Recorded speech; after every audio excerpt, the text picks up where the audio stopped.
Hello, Lily, Reese, Ben, and Kaden.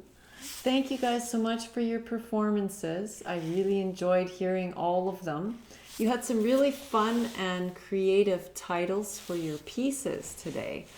So, we're just going to talk a little bit about some general things that all of you can work on. And then I'll talk a little bit to you about each of your pieces, okay? So, anyway, first to start with, you guys are all doing really good. You've learned your notes and your timings really quite carefully. Good for you. And I can hear some nice dynamics coming in your pieces, the louds and softs. That's great. And another thing you guys are all doing really well are your staccato playing and your slurs. Good for you. Some nice, those are called articulations. That's a fancy word for it when we mean both of those things together. Something that I want to just let each of you know about is can you all check your position, your bench position from the piano? That's really important that we're not sort of scrunched up to the piano. It helps us to play more easily when we're a good distance away. And what I've told a couple of you to think about is imagine that you're like you're a karate guy. We call this a karate pose, okay? So you just put your arms out like that, and you can make sure that pretty much if they're touching the piano, you're at a good distance. But if you're too scrunched up and you're like this, you don't want to have your elbows bent. You want to be able to play it so that you can even cross your hands across each other this way. Okay, so now we're sitting at the right distance. The other thing we have to do is make sure we're sitting at the right height. So some of you have put a pillow or something on the bench, which is great because you want to always watch that you're not sitting too low. Most of the time that happens because sometimes the benches are made a little high. So you want to be able to have when you're sitting at the right height, when you go to put your hands on here, they should be in a nice parallel line. This should be straight. You shouldn't, I'm sitting at the right height, but if I was sitting at the wrong height, I would be reaching up like this, and it wouldn't be, it would, if I was too low. And then sometimes your wrists can either get too high or you can play with them too low. So that's important that you have all of this in a nice straight line or a straight piece. So I'm also just going to talk to you a little bit about some things that you can do just to make sure that you have a nice even tone, that your notes stay nice and even. Something that I have my students work on are some exercises before they start playing the piano every day. So what I would suggest doing is, there's a couple of them here and they're really quite fun. The first one is called a zombie. So you have your arms out like this, like a zombie, and then you just let them drop onto your lap. This helps to get your arms nice and relaxed. So if you guys can all try this with me, okay? So you just have your fingers sort of loose too. And just having them out like this, like a zombie, and then letting them drop to your lap. And do that about 5 times. It's a good exercise and it loosens up all of your arms. The next one is called splats. So it's kind of the same idea, but here we're practicing how we would play when we play the piano and we move our arms like this. So it loosens up our shoulders also. So you make this part of your hand sort of flat and you have it underneath, just a little bit away from your elbow. And you want this to be straight. You don't want this hanging down, and you don't want your wrist hanging down either. You want it kind of the way you're going to play the piano here. And you're just going to move that across. And then you're going to let it lift up and then drop. Okay? This is good to get you to have really nice loose arms. Okay? So you can do that. Move it around back and forth. And then lift it up and let it drop. So you can do that with me too. You can do that 3 times on each side. Okay? So that's kind of a fun, cool thing to do. The next thing I want you guys to watch for is your hand position. Most of your hand position looks pretty good, but it can always be a little bit more loose and even, an even position. So what I mean by that is that your hands aren't sort of just scrunched up like this. They're kind of in a natural position. So you have your hands like this, and I sometimes use a highlighter. So if you guys can find a highlighter, this works well. Or even something longer. And then your hands, you see how my hand here, my wrist, it's all in a straight line, nothing bends. So I'm not doing this or scrunching my fingers. They're all just loose, like so the way you can even practice doing this or having your highlighter and dropping it like we did with the splats. Okay, because you want your hand to be in a nice natural position so it's not too curly like that. Okay, then after you've done this, you can check to make sure that you're using your whole arm to play. This is another good thing. You can even just hang on to the highlighter and make a V. Do you see how I have a V here and then an L? So you want to be able to do that so that you're moving from your elbow as opposed to just pushing the notes with your fingers, because this helps later to make sure you're playing evenly. Okay, so having done that, you can practice that.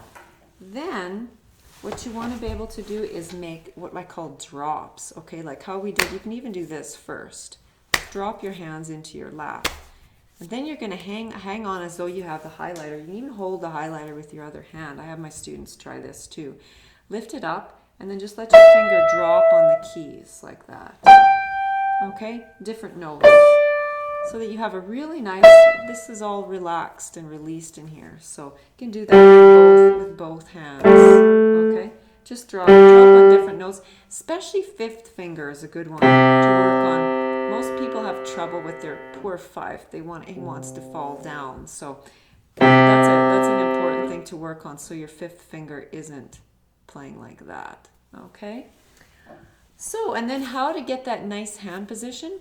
A good way to do this is to pretend you have a mirror in your hand, okay? And you're looking at your hand. And then you're just going to flip it over and play a note, okay? Any note, like you can go from C, and then you could go with your second finger to D, and your third finger to E, like this. Especially to G, this is good practice. Because in C, your hand should nicely fall in that position like that, how I was showing you. Okay? Even let your hand dangle at your side, and you can just pick it up and flip it over like you're looking at the mirror, right? And then your hand is kind of in this nice natural position, and that's how we want to be able to play. Okay? So anyway, just some fun little things for you guys to do. And then I'll mention one more thing, and then we're going to talk about each of your pieces.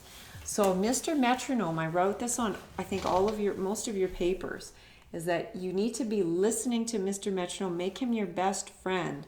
So he helps keep you play really nice and steady so you don't have any little stops or anything like that.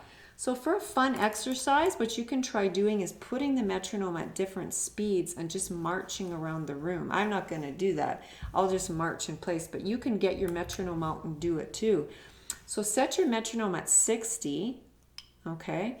And then you can count 1, 2, 3, 4. 1, 2, 3, 4, and march around the room like that, just so you get used to how it works. Then try it at a middle speed, maybe at 92, okay?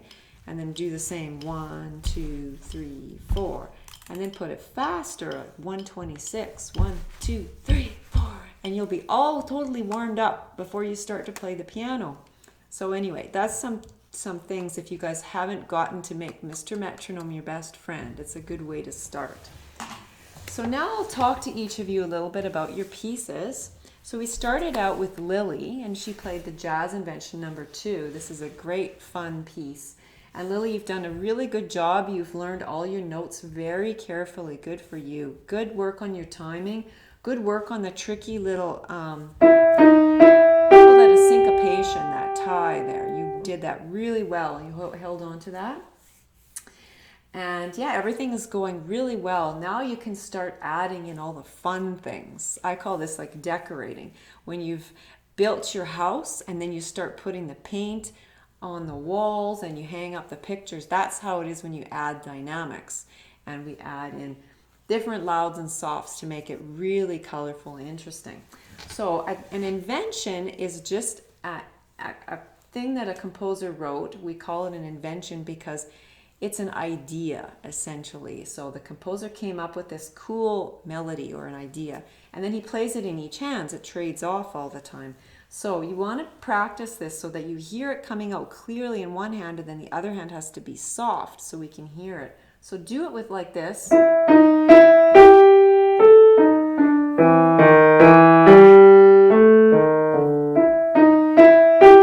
that going back and forth first of all, okay, just so that you can hear how it trades from hand to hand.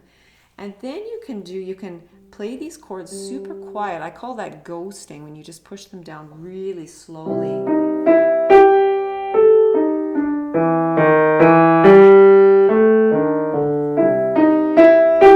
Okay, so something else you can add in, Lily, once you get comfy with it, is a little crescendo. You can get a little louder to that syncopated note. It sounds, and then get softer. Okay, so that's some fun colors you can add on your walls there. Okay, then you have the composer wrote this crescendo. You can also do that. You can make that a wee bit louder. Just check your counting. It was good, other than you needed to work with Mr. Metronome, so you have it all steady with no little stops. That's very, very important.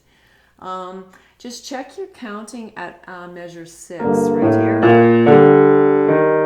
And 1. Okay, so and 1 and 2 and, or you can say something else. You can say hold it, and then go hold it. And then wait for the writ and count 1, 2, 3, 4, and then lift your hands off. So when you have a slower, softer ending, it's always nice if you lift your hands off and put them in your lap, sort of than just, you know, saying, oh gee, am I done? What should I do? So that's something you want to do. It looks very nice and professional. So yeah, then Lily, each time you get the melody coming back, if you can start quietly like it says, and then a little louder each time, and louder here, louder yet, louder left hand, 1, 2, and really quiet. 2, 3, 4, and then lift. Okay, so thank you so much, Lily, for all of your hard work. It was very enjoyable. Our next performer was Reise, and I have to get your music here from my Surface here, and he played Can You Feel the Love Tonight? Okay, Reise, I enjoyed your enthusiasm that you had for this. You had really some good counting done here. My favorite part of it was when you had, this was on bar 6 and 7 here. You played that really nice and soft. Good for you. That was great. Thank your teacher for suggesting that you play that softly, because that's the accompaniment. That's not the melody part. Okay, so lots of good things happening. Good counting, good sound. Okay. So what I would like you to do is watch that you do hold. This piece is kind of tricky. You have to hold some of the notes longer. So do listen that you are counting them. You don't have to count them the way it's 1, 2, 3, 4, but count the tied notes. So for example, this is how I would count this. So I would go 1, 2, 3, 1, 2, 3, 1, 2, 3, 4, 5, 1, 2, or hold, rest, or hold it. Again, you could say that there for the rest, so you know exactly how long to wait, because it's a bit tricky. You can make up different words if you wanted to, like strawberry, strawberry, big fat donut. Wait, I don't know, I just thought of that. So anything, whatever you can come up with, but that you hold them exactly, because when we're singing, if you have somebody singing to this, they want to make sure that you're playing the rhythm exactly in the right time. Okay, and then you're, and this was so nice. 1, 2, 3, 4, hold it. 2,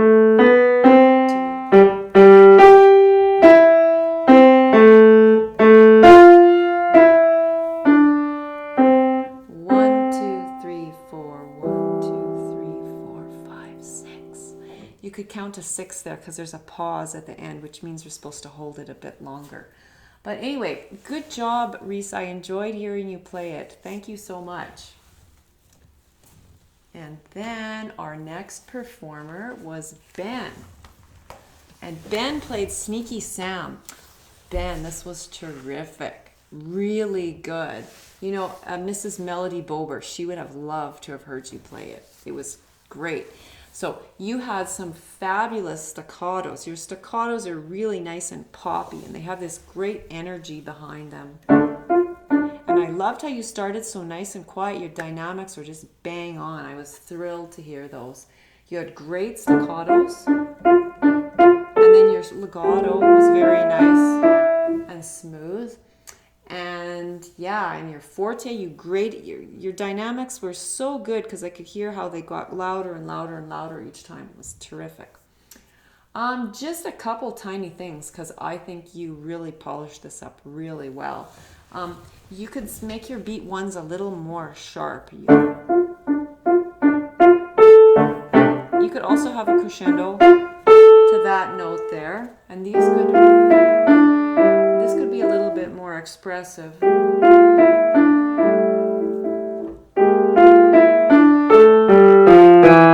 could do the same with your sharp. Also, you can play more to the tip of your fifth finger here, and see how I move my hand forward a little bit. That also makes the fifth finger play on his tip and sound a little bit more bright. Just check you don't play an extra D here, unless your music has one, but mine doesn't have one. And you could even keep your hand hanging there. It would be really sneaky and suspenseful, okay? Good job on your chords. That was really good. Just your ending, you could maybe watch 1, 2, 3, 4, and then you could pedal that if you weren't already. Makes it ring a little more, and then you can even move around through these notes here and then come off. The video unfortunately cut off and I didn't see your ending, so maybe you did do that, but anyway, that's something cool you can do. All right, thank you so much. That was a fabulous performance. Great job, Ben. And then our last performer in this little group was Kaden, and Kaden played the back and forth boogie. Okay, so I'm just going to find that here. All right. So thank you so much, Kaden. This was a very enthusiastic performance. I thought you really had a lot of good energy for this. Those are tricky to keep those even, okay? You've studied your notes, your staccatos, your slurs. Those are all really good.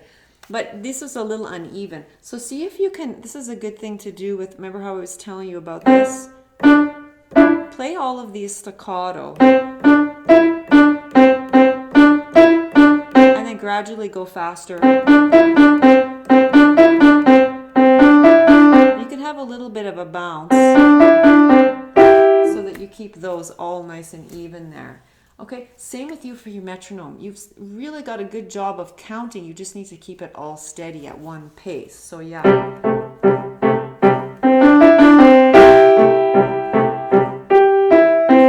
Maybe a bit softer right here. I really like these accents. They're very fun. And then this was good. Maybe even a bit softer here. Maybe even get quieter with each little group. That would be fun. 2, 3, 4, get louder.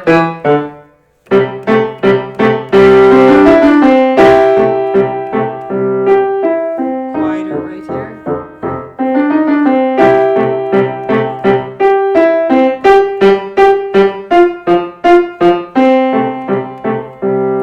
And then your ending was great. I loved how you held that note, and thank you so much for the bow too. That was really enjoyable.